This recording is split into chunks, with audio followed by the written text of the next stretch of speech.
Most people think of the Appalachian Trail as a ribbon of wilderness, or they dream of thru-hiking the trail from Georgia to Maine. For many, it's also a place of escape, far away from the world of people and politics.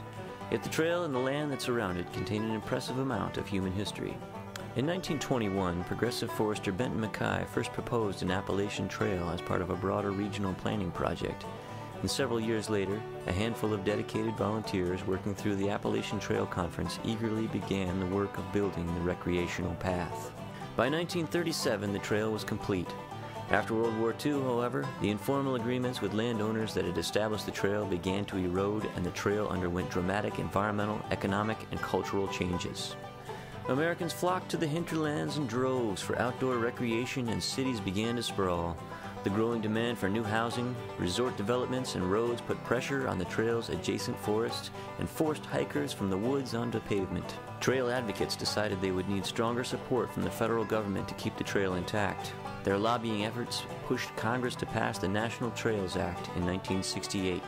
The act was part of a shift by the National Park Service from developing recreational areas out of the public domain in the West to the much more complicated task of stitching together recreation areas in the East, where the bulk of the population lived, worked, and owned land.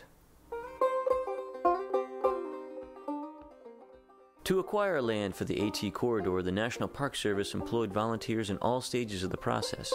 They scouted new routes, communicated with landowners, negotiated land deals, and eventually reblazed the entire trail.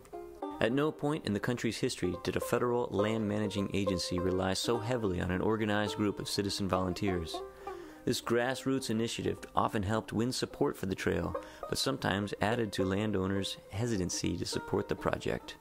Although James Watt often pointed to the AT as an example of the private sector's ability to promote environmental goals, he lost allies within the trail community when he became Secretary of the Interior under President Reagan in 1981, and called for an immediate moratorium on all funding for federal land acquisition. Watt was sympathetic to a growing number of landowners along the trail who began to view the project as a threat to private property.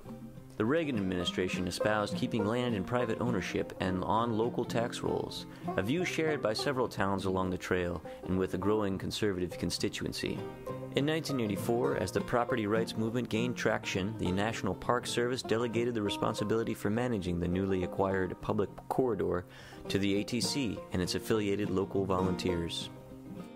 The partnership between federal agencies, the ATC, and the local trail clubs has been one of the most successful examples of public-private partnership in the U.S. conservation history. This sylvan swath across the eastern United States was established through the horizontal reach of grassroots social action interacting with the central taproot of federal power. By exploring these tangled roots of the Appalachian Trail, this new book aims to provide a deeper understanding of the history of American environmental politics.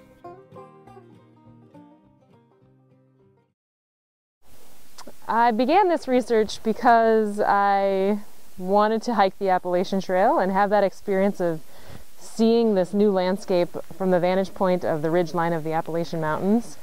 But I also was interested in helping to tell the broader story of how this landscape came to be and how people of different political persuasions, different economic backgrounds came together and worked through conflict and cooperation to eventually build this 2,000-mile path.